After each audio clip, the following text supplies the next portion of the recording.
News and bus proposals. So if you'd please join me in Pledge of Allegiance.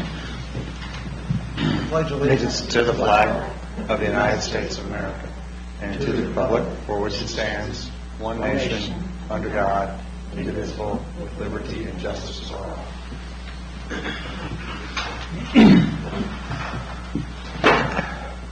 I don't think we've got any announcements tonight, so we'll move on to adopting an agenda. Can I have a motion, please, to adopt the agenda? Christina and Jim? All those in favor? Agenda is adopted. This is a study session. I don't see anybody from the public, but the camera's on. Designed for the purpose of having administrative updates to the Board of Education. No public comments or at study sessions. Residents may attend the next scheduled business meeting on April 5th. And or contact the board via boe@shennet.org with any comments or questions. We also have developed a new form for people to give comments either at meetings or to contact us, and we'll get those comments down and react to them. All questions come into the Office of the Public Information Officer, are shared with the board and our superintendent as appropriate. Policy questions, concerns are typically addressed by the board president. Operational questions, concerns are typically answered by the superintendent or designee. We'll move on to superintendent's communication and the study session. Sure. Just two comments before we go into the items, the information items. One, superintendent's conference day on Friday. Can I just quick show of hand who think they'll be there Friday? All first. Okay. Yeah. So everyone except Bob then? At what time? We're going to start promptly at 8. Yes. We should be done by 9:15. Yes, I'll be there. All right. So everyone except Mr. Presley. Okay. The second announcement is we have Sensational on this coming Saturday. Yep. And we hope that at some point throughout the day, if you can stop by, a lot of exciting things geared up for Sensational as well. So it was just two announcements. To go into the budget piece, and again, I'm just going to have Mrs. Wetmore join me up front. She may not necessarily say a lot today, but just in case there's specific questions that the board may have. Some of this information you have seen and heard of before, so some of it we'll go over. Today we're going to try to spend more time talking about revenues, more so than expenditure pieces. But to put everything in context, we'll spend some time talking about the expenditures in more of a summary format than not. You've seen these slides before, so I'm just going to go through these slides, just kind of skip through these slides. To put the expenditure budget in perspective for you, and part of what we try to highlight is the percentage of what these things are of the budget.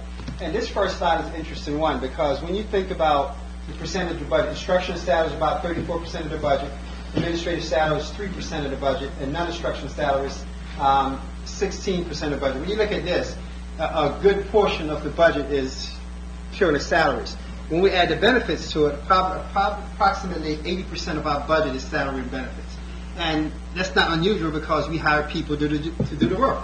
But I think it's almost important for us to do that because oftentimes we spend a lot of time in the budget, quite frankly, tinkering around the edges more so than anything else because in many cases the staffing patterns we have are designed to support programs and or staffing increases are a result of contractual increases or otherwise.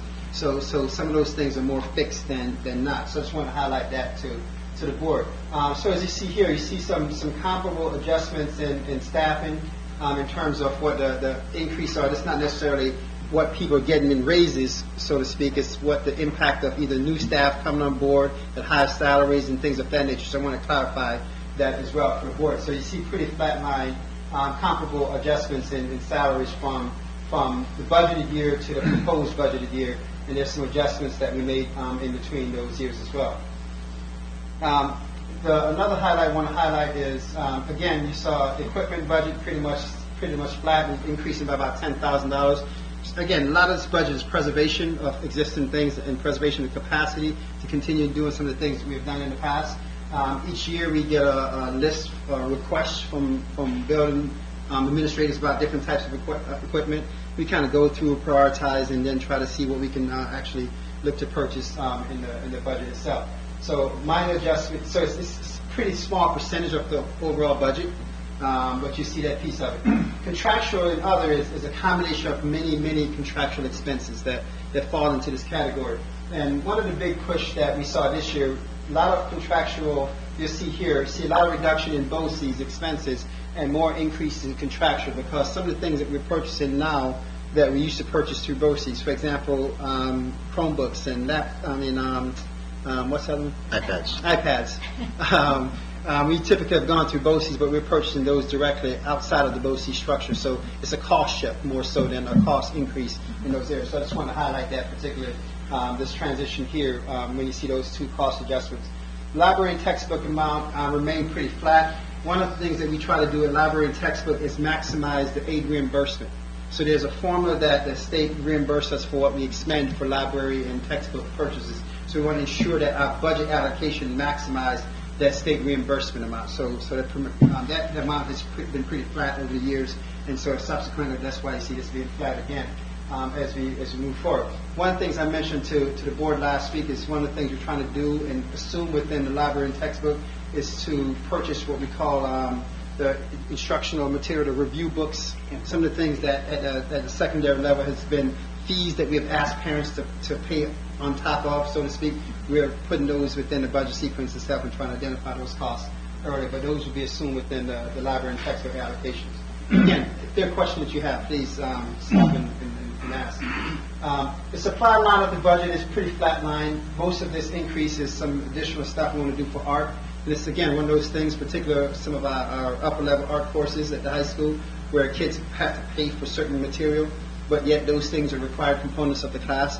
So it's kind of one of those things, well, you need to have it, but the reason why we've asked kids to pay for it because kids actually take the product with them at the end of the school year, but we know if without having the product, they can't complete the class, and so we're trying to incorporate those things again within our supply line of the budget. So most of that increase deals with that, and the rest of it is quite frankly deal with what we call the normal purchases from year to year in terms of supplies and things of that nature. The benefit line is remaining pretty flat, and that's pretty important because, not showing the details here, but last week we showed an increase in health insurance. But the increase in health insurance is largely being offset by some decreases in pension costs.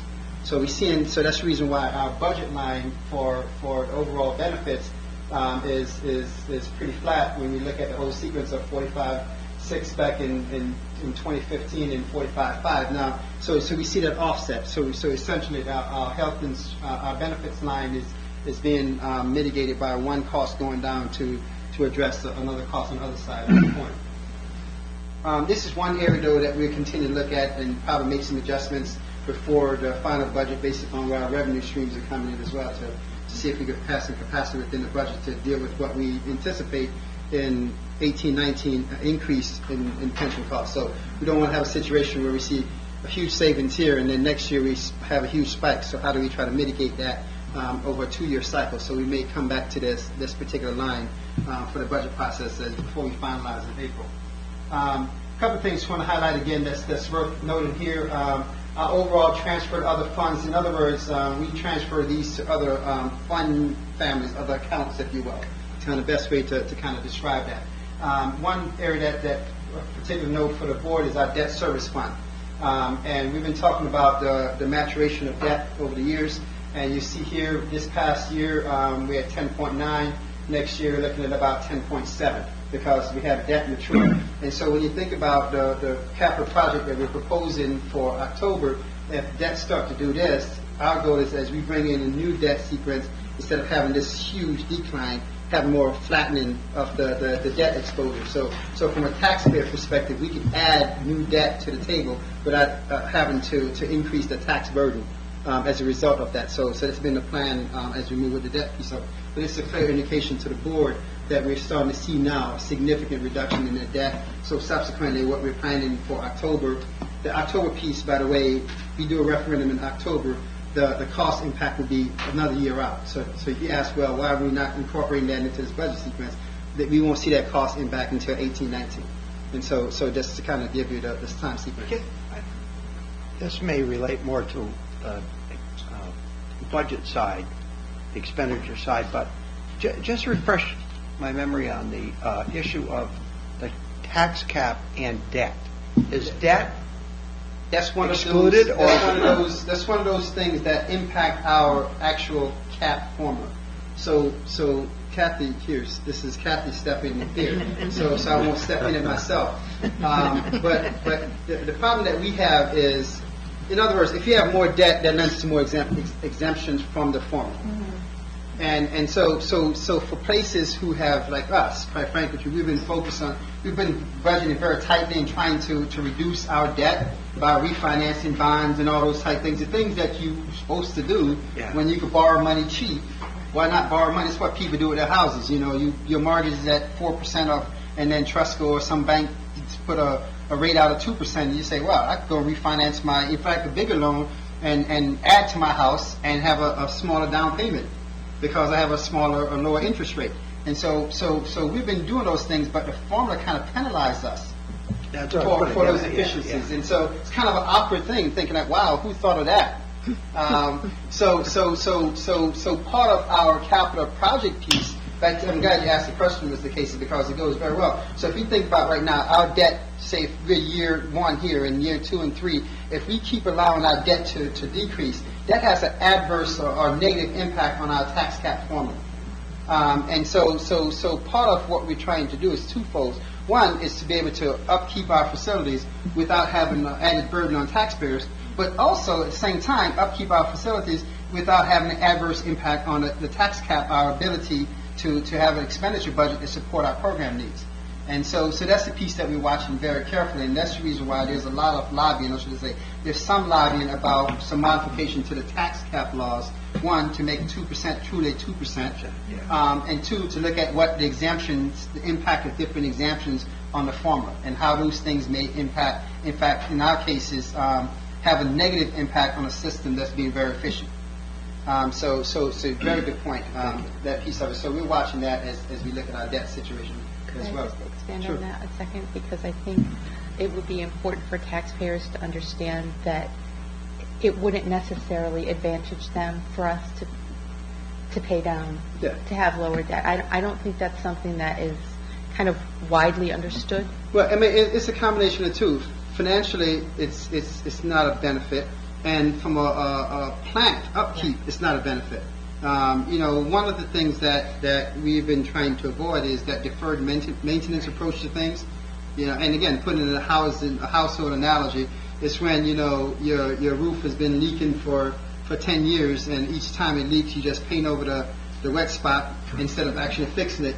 But in the reality of it is, it's no longer a roof that you have to fix. You have to fix all the boards and everything else, and all of a sudden, what should be a $20,000 roof replacement turned into a $50,000 or $60,000 huge expense. And so that's that deferred maintenance cost model. Somebody say, well, I'm not paying money on it. Well, you're not paying now, but you're going to pay a significant amount later on. And so that's the reason why the capital project referendum piece is actually a tremendous benefit to taxpayers, because we can upkeep facilities at, quite frankly, minimal cost increase to the tax base, or to the tax levy amount. And minimal interest rates these days as well, right? I mean, it's Exactly. It's perfect cheap to borrow storm. money right now. Yeah. It's awful on the investment side. Right. You invest money, you get nothing, but it's cheap to borrow money. Everyone wants to lend you money at very low rates at a short period of time, so we want to take advantage of that as well. So just to kind of capsulize, so right now, if everything stops right now, and I say if everything because currently between now and when the board adopts the budget, we anticipate there will be some adjustments to the expenditure side of the budget. But if we were to stop the process right now, last year our budget increase was 1.72%. Right now we're looking at about 1.35% budget increase. So I think that's important to look at it. And when we look at the average over the 5-year, in fact, let me just go to this slide here for a second. Before I get to the 5-year, this is one that I think is an important slide again for the public to understand that when we look at where the money goes, the large significant portion of our money goes directly to things that impact program for students. Everything impact program for students, some more direct than others. So it's important for people to look at this.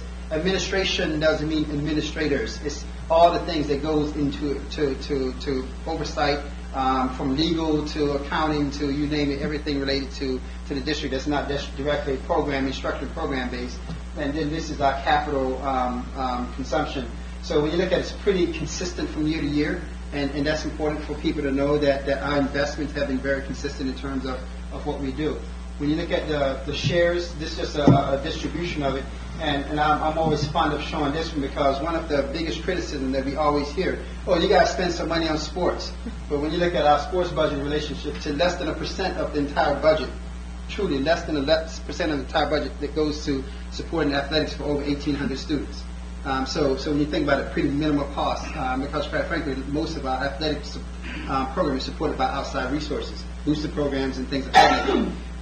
So just wanted to point that piece out. So back to the 5-year average piece, which is important to the board because we kind of monitor this. And when you look at our 5-year average budget increase, it's right now it's less than 2% over the 5 years, and it's lower if you were to do a 3-year average. So this is an important piece for us. So we kind of monitor this to see the sequence of things over time to show that again, I use the word flatline, that things have been fairly flatline and consistent from year to year when you look at average adjustments from one year to the next. This year was that first year when the tax cap and rules come on board, and we want to solidify a foundation as we move to the future years. Any questions before, because we're going to transition a little bit to revenues. So on the revenue side of the equation, this is where things are very tentative right now. Very tentative because hopefully by the end of this week, the what they call the one house bills, the Senate and the Assembly. There's a lot of, if you read the newspaper today, there's a lot of speculation about what those amounts will be. A lot of people are having conversations, but the whole cliche is soup isn't soup until it's soup. You have all the ingredients on the table, but it's still not soup. So a lot of talk about what's what. We anticipate that we know what the budget, the governor's budget is. The governor's budget is, say, for instance, this level. The Senate is going to be somewhere here, and then the Assembly is going to be a little bit higher in the Senate. And the compromise is going to be between those two. This traditionally has been the history of New York State budgeting process. So the governor always lowball, the Senate come a little bit higher, and the Assembly come a little bit higher than that, and they compromise. This year's compromise is a little bit different for us because it's a compromise between the gap elimination adjustment, repaying that, and or adjusting the foundation aid formula. So it's not simply about how much total money, it's the distribution of the money becomes as important as the total money. And for Shen as a school district, the gap elimination piece is pretty important to us because for us it's almost $2 million. Foundation aid is also pretty important to us because as we sit today, our foundation aid is only scheduled to increase by about $20,000, which is nothing when you think about it in the large scheme of things. So we're watching that very carefully to see not only the total pool, but see how that pool will be distributed. I'm hearing that by the end of the week, both houses are supposed to settle their one house budgets, and after that, it's the deliberation with the governor to come to a determination. Word is before the 28th of March, it's supposed to be a final budget approval because everyone wants to go home prior to Easter. Passover. Yes, and plus they all want to go on campaign very aggressively, particularly downstate politicians, because there's a huge seat, the seat for Dean Skello's seat in Long Island is a huge shift of power in Albany. It depends on who gets that seat between the Democrats and the Republicans. So there's going to be an interesting set of politics that's going to drive how fast they actually get the budget done. So sometimes people think getting the budget done is about how fast it takes to analyze the numbers. It's often what's the political will behind getting it done and what's the timing, who benefits from the timing of an early budget and not. But just to kind of put this thing in perspective, last year we levied about $115 million in taxes. This year we anticipate about $116 million in taxes. Just to give you perspective again, taxes last year was about 71% of our revenue. If everything were to stop right now, taxes is roughly about 71% of our revenue. So again, those shares, those contribution amounts are important. The STAR allocations, again, this is including STAR. So we have taxes without STAR, including STAR, so we have to do that calculation piece of it as well. But a piece that I want to point out here is the pilot payment in lieu of taxes. Has been fairly consistent over the years with some of those, but we have to watch that because as the years go by, those organizations or companies that have the pilot, their amounts start to reduce. So we have to watch that and see how to transition into the upper line, if you will. One of the things that we have noticed is that as soon as companies are getting to that point of paying nothing, they file for a tax certiorari case to reduce their assessment, which I always think is such a scam. And so we have to watch those things. We watch those things all the time in terms of what's the impact of that. Federal revenues has been tough for us. And a lot of this is Medicaid reimbursement. Tough because the feds have changed the formula, what's reimbursable. And so this is, even though it's not a huge portion of the revenue, only 0.11% of our budget, but this kind of gives you some indication that this past year we budgeted $175,000, this year we budgeted $85,000. So that's just an indication of the struggles that we've had with federal revenues as we move forward. I'm going to break the state aid down for a second here, but the state aid 42 to 44, and this number is somewhat deceptive. This increase of 1.4 is somewhat deceptive because a lot of it is driven by what we call expenditure-driven aids, not necessarily new funds, and we're going to break the state aid down in a second to give it perspective. But again, you see the shares. State aid is about 26% this year. We're looking at about the same thing, roughly about 26, almost 27%. So very comparable shares in terms of the revenue streams and how it impact the district budget. Other items is a combination of everything from admissions to private school tuition, a whole bunch of other stuff that's flowed into the sequence of it. Again, not a significant portion of the budget, but yet a portion of it. And this is one I always laugh at. And believe it or not, and some people probably don't think this, 10 years ago when I started here in the school district, we used to budget almost $1.5 million in investment income. Last year we budgeted $15,000. So think about that for a second. And that's where people think about market impact. Literally, we used to budget about $1.5 million in interest income, and now we're down to frankly, pennies. Where investment interest income is not, it's painful when you think about interest income, and so therefore we don't put a lot of stock in that piece of it. The fund balance contribution, as you see here, similar to last year, and the breakdown is similar. So the past several years we've been appropriating $2 million for a fund balance to what I call the mitigate of the tax impact, kind of smooth out the tax impact. And then next year we're looking to propose a similar $2 million. The employee retirement reserve that we started 7 years ago, and each year we put that money into it. So this offset whatever the cost of employee retirement cost is. And so last year we budgeted $750, and we're looking to do the same thing as well. This employee benefits reserve is one that, again, we put in $660,000, and we're looking to do it very comparable. So our fund balance amounts very similar from one year to the next. And this is something that we have to watch because as we budget tighter and tighter, it becomes harder and harder to create reserve capacity to offset in the budget. And so we have to always keep an eye out. When I say eye out, 2 or 3 or 4 years out. So we're looking out, and we anticipate that for the next 3 years we can continue doing this. Again, assuming everything that we're doing stays relatively the same. And that's an important piece for us to do. How do we have a manageable sequence of it? So as you see here, looking to anticipate 100% of our revenue. Just want to spend a little bit of time on the state aid piece because this is an important piece certainly for the board and for the public to understand. So I mentioned that 2 big pieces that the legislature and the governor is going to be lobbying about. The first one is foundation aid. The second one is gap elimination adjustment. So the top and the bottom of the 2 sequence of it. We received this past year $27 million in foundation aid. We're anticipating to receive $27 million and $20,000 more. Again, quite frankly, $20,000 in this budget is a rounding error. I mean, not to sound sarcastic, but it's nothing in the large sequence of things. And so when we're looking at the state budget, 2 things we're going to look at is, will we see additional foundation aid beyond what's proposed right now in the governor's budget, which is $20,000 more, and or will we see the total gap elimination amount being reinstated? So right now, this end of this year, we had $2.5 million balance. The governor, his budget was proposing $835 as a part of his budget. So this $835 is about 33% of this. So they have this, the formula by which they took the money away is not the same formula that they're using to give the money back. They took away $9 million at once, and now they have this formula by trickling out, and it depends on the type of district. When I say type of district, the wealthy district, you may get a little bit more, a little bit less, and things of that nature as they give money back. So this is huge for us. So this gap elimination amount is a significant amount that we have to watch very carefully because this will impact our entire budget, impact our revenue budget, our expenditure budget. It impacts our future planning capacity. So the sort of politics for us is pretty interesting because we have such a significant amount of money on the table, so to speak, watching.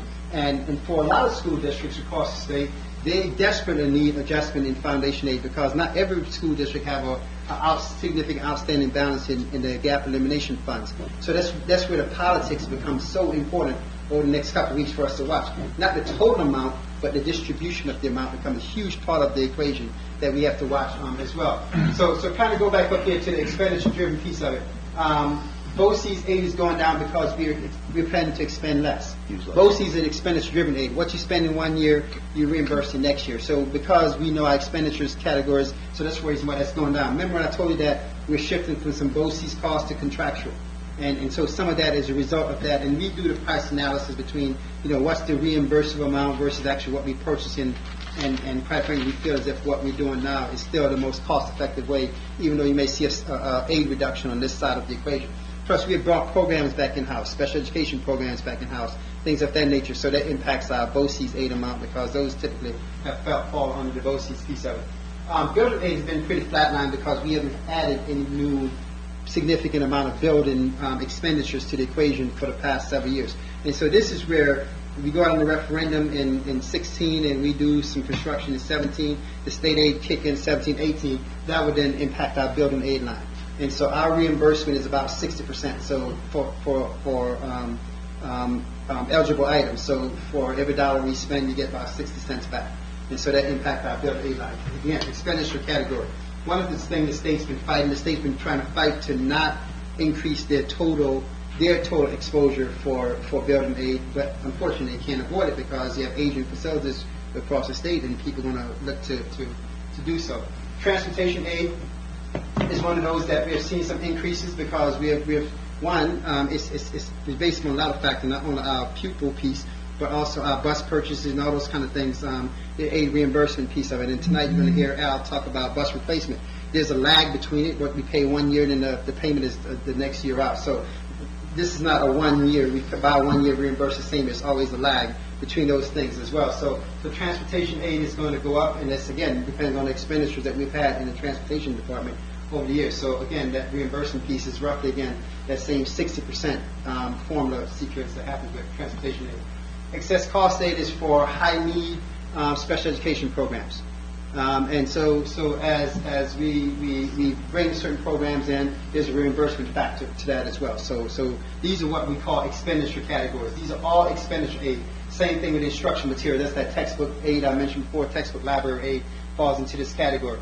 So essentially from BOCES aid to instruction materials, what we spend 1 year, we reimburse the next year based upon a formula. So when we look at the overall increases in state aid, as I said before, this 1.43, a lot of it is coming from here, and some of it is the gap elimination adjustment. And so you will hear, certain politicians will say, hey, look at this school district. They're getting $1.4 million more in aid. Well, $835,000 is money that you actually owe us that you took away from us in 2009. So that's why it's always hard to have that conversation because people sometimes don't see that difference between those things. That's why I thought it was important for the board to see how the whole aid category actually breaks out into all the different pieces so you can really have appreciation of those things.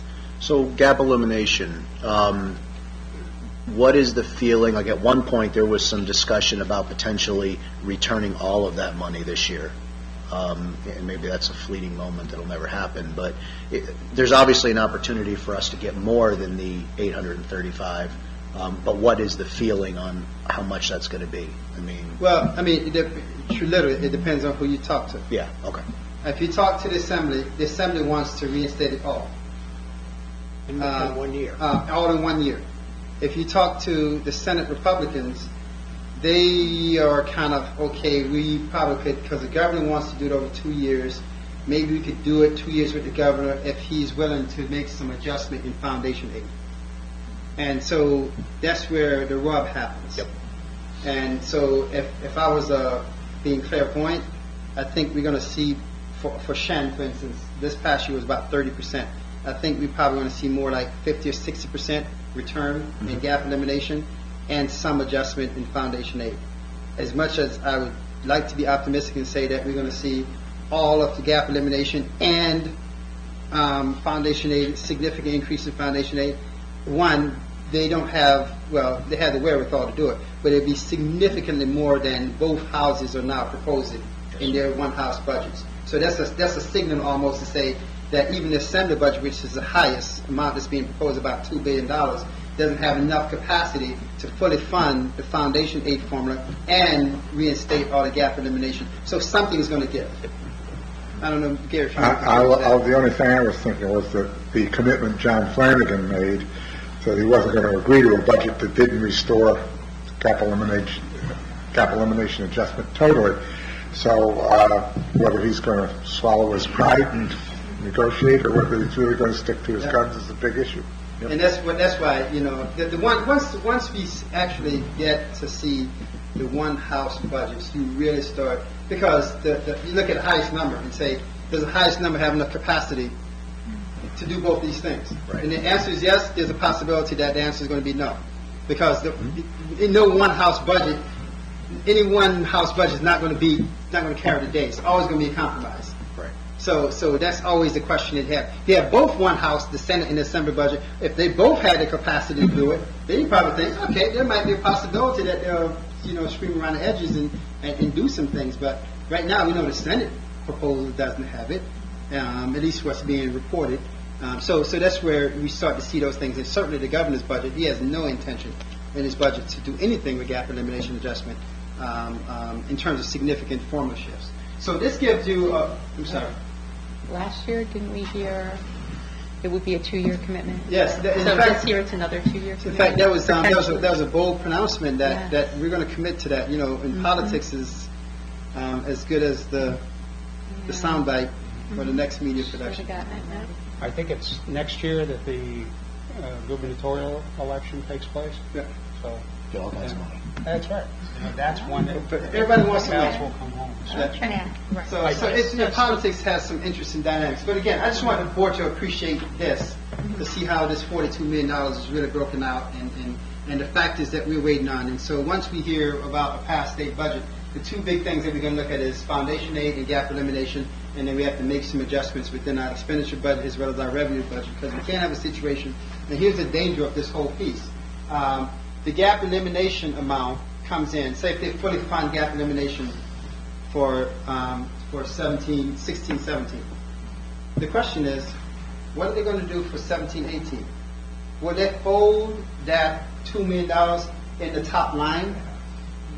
Or will we have a situation where 16, 17, $2.5 million, so kind of do the intellectual exercise. 18, 19, zero.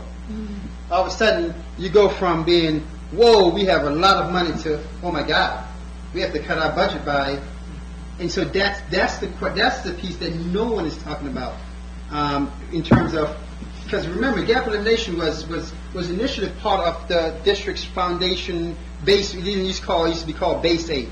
And they changed it to foundation. That was a part of our base aid that they reduced. So the question is, now with this new foundation aid formula, when they reinstate it, will they put it into the formula? Because if they don't, it's going to be a huge handicap for us.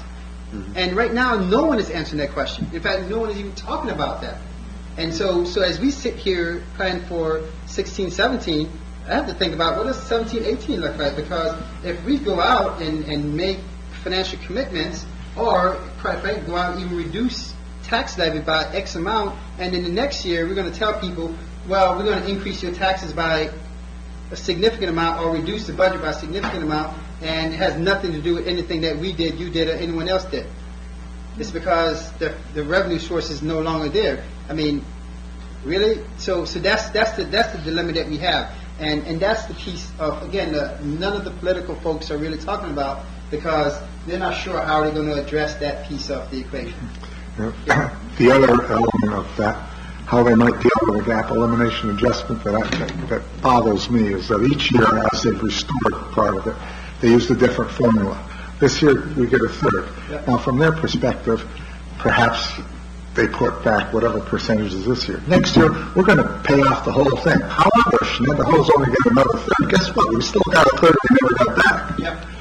And that's scary, too. It's and again, I don't want it to come across, but that's the difficulty of when, and we have been talking about it as a school district, how do we control our financial destiny and not having to always be, dealing with the winds of political change.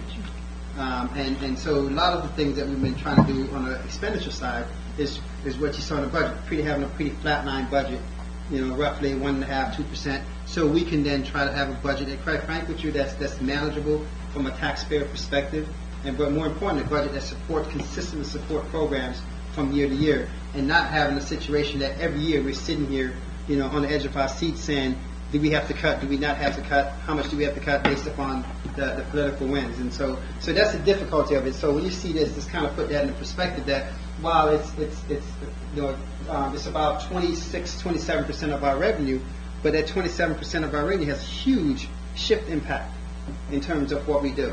And so that's why state aid becomes all of a sudden one of those things that we all sit and watch very closely to see what's going to happen at the state level. So in essence, that gives us that piece of this. Is just the history of the gap elimination piece.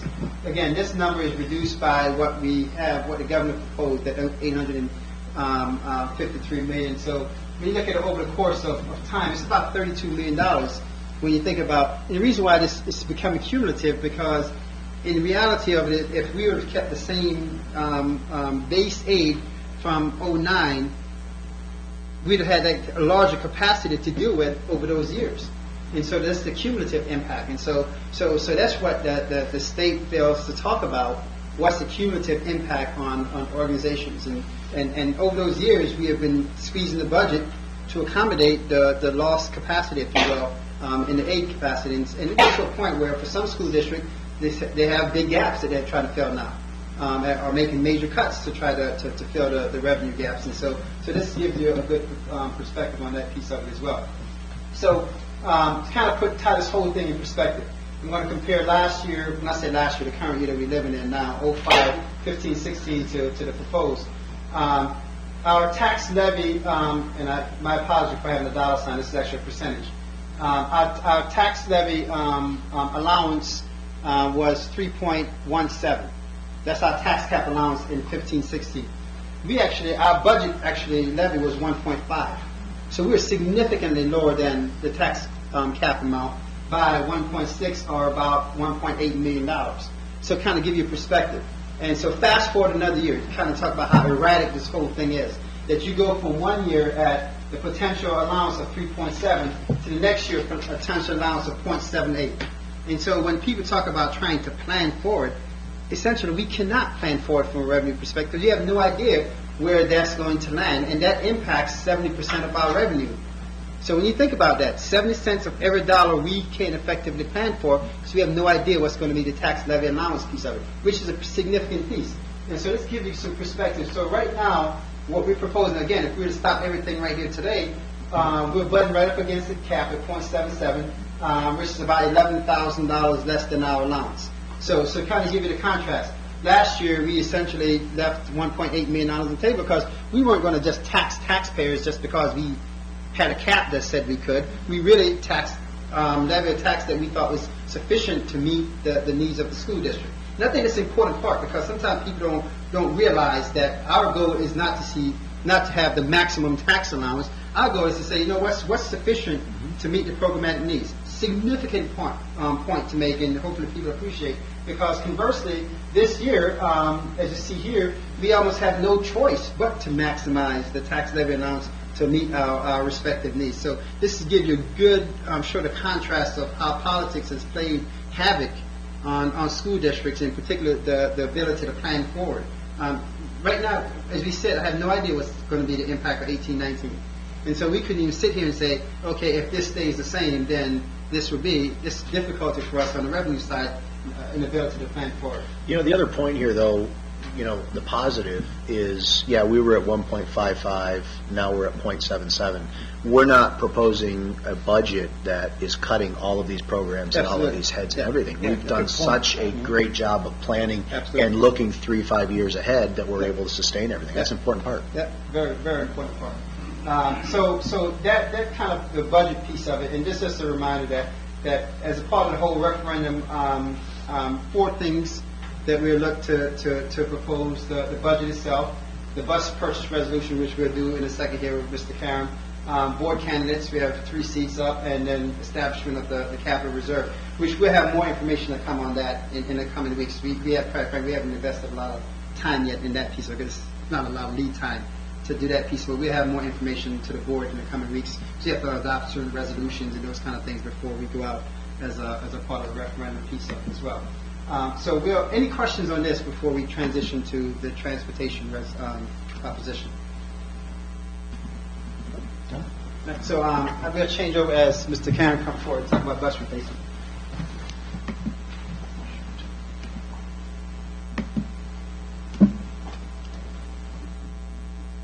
You want to do this? Good evening. Thank you for giving me the opportunity to be in front of you tonight talking about bus replacement. Next slide will show you the criteria for replacement decisions. So I just want to let for Al's purposes, because he was a little bit nervous about, his first year he came out, gusto with 25, 35 slides or whatever it was, showed a lot of detail. A lot of board members were impressed with all the detail. Then I said, well, Al, we got to keep it within 3 minutes, and so it went from 35 slides to 3. So the fact that it's brief is not about Al, it's about the fact that, We're still in direction. So, he was concerned that you guys might probably think that he's shortchanging the experience, so I just want to make sure. So the bus replacement is key to ensuring the health of the fleet. Appreciate your support on that, and also meeting our mission each and every day. It also brings stability, and it minimizes the operational costs. So it plays a really huge part in also in our continued compliance with the DOT inspections and the out of service year. So we're asking for, next slide please, is 21 buses. We did the same thing last year at a cost of $2.158. And it's broken down as such. Next one, please. 14 large buses, 72 passengers. 2 29-passenger buses that we can convert also to 3 wheelchair stations, and 5 22-passenger buses. And that's it. If you have any questions, I'm more than happy to answer them for you. Yes, sir. So is our bus fleet getting marginally older, or is the average amount of mileage on each bus increasing at this point, or are we kind of holding our own? Yeah, if you look at the buses we're getting rid of, actually I got that right here. The large buses are averaging about 128,000 by the time we get rid of them. That's not a whole lot of miles when you look at it, in today's technology. What the killer is for us is the body, the rust, electronic failures, so forth and so on. The smaller buses, the wheelchair buses, they're averaging about 151,000 miles. In terms of the age, we're holding steady, about 5.9 or so, pretty reasonable. And as you may know from my predecessor, we're on a 12 and 8 cycle, 12 years for the large buses, 8-year replacement cycle for the smaller buses. Well, do we have any blips out there? I mean, we didn't buy a uniform number of buses over time, because as we added a school here or there were larger quantities of buses purchased.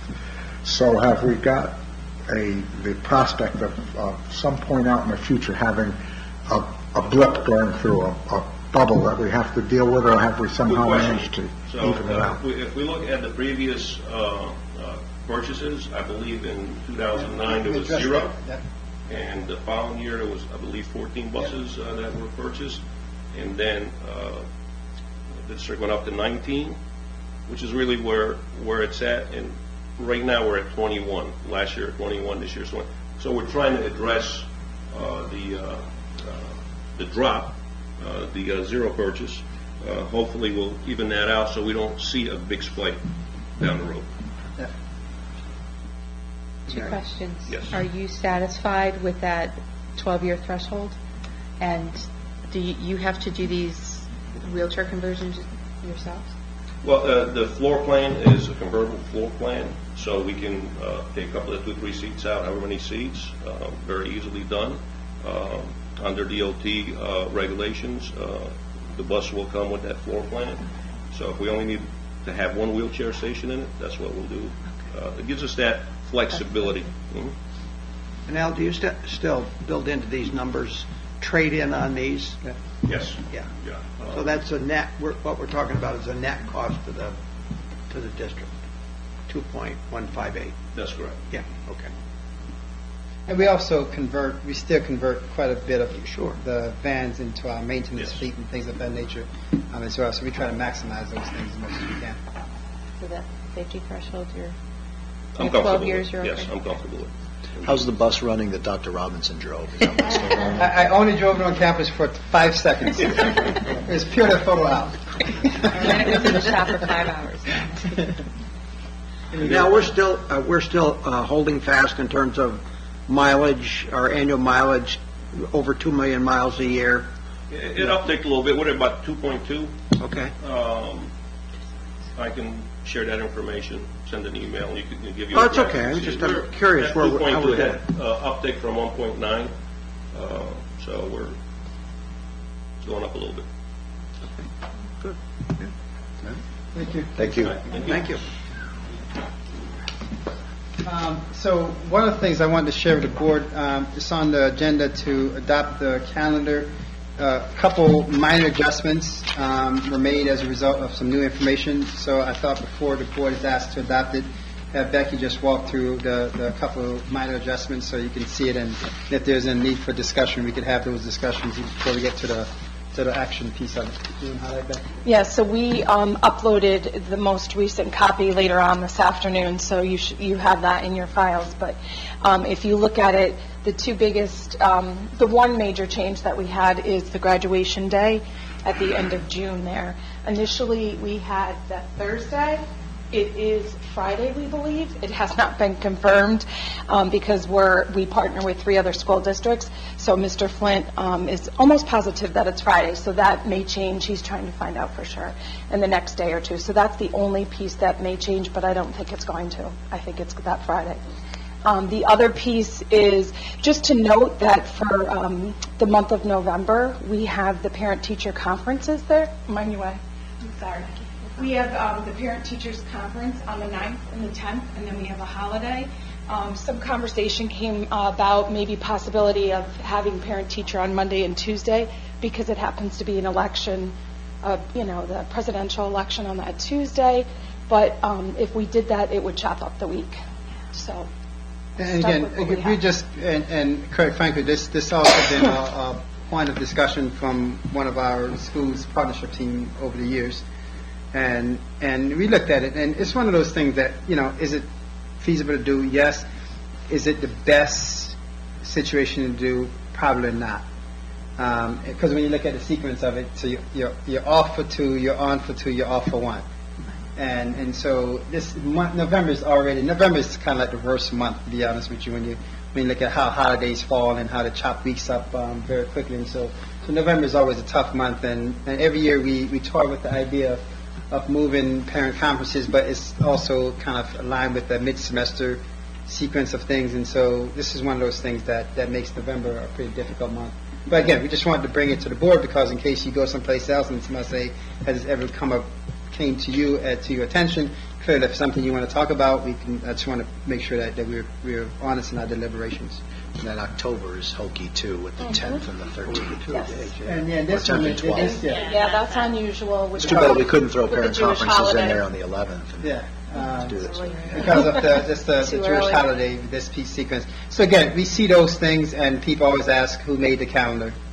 And We you say know, Becky. and we blame it on Becky as we move forward. No problem. So this is the only contingency. Once graduation is finalized, we finalize. But to be quite frank with you, I don't think it's the thing that most people want to know is this: when is February break? When is Christmas break? And when is April break? Yeah. Honestly, that's and when does school start? Is it before Labor Day or after Labor Day? Otherwise, everything else becomes just par for the course. Any questions? So, do we have a motion? So We're going how are to we move gonna this to an approve action this? item? There's action item later on. Yeah? So are we going, how are we going to account for the possibility of graduation being either day? Yeah, I mean, for in You're- terms of adoption, you're that- 99% yeah, I mean, what the board is adopting to essentially is also the total number of days. That doesn't change the number of days. Sure. So you see, the graduation is on Thursday, and Friday's a Regents Rating Day, or graduation's on Friday on Regents Rating Day. Okay. So that day, that Friday is counting regardless, in the total number, particularly for secondary enrollment. Any other questions? Do we have a motion to adopt the motion? Bob, second. Jim? Any additional comments or questions? All those in favor? Calendar is adopted. Thank you, Becky. Before we move to adjournment, I just want to call out, we do have at this time of the year, it's always busy. This was an extra meeting tonight on the 29th, our second study session of the month, where we will adopt the formal language that will be used as part of the annual vote, and then we will adopt the budget. The plan is on April 5th, and we hope we have, well, maybe with some luck, we'll have some numbers even on next, On the 2 29th. weeks from now, but certainly hope to have it by the 5th of April. So I just call those matters to your attention. Could I have a motion to adjourn the meeting? Todd, second. Jim? This is too early. All those in favor? Thank you all. That's trying to get us while we still have daylight. Robotics is this weekend, too. Oh, yeah. Robotics is this weekend. Unfortunately, the opening day is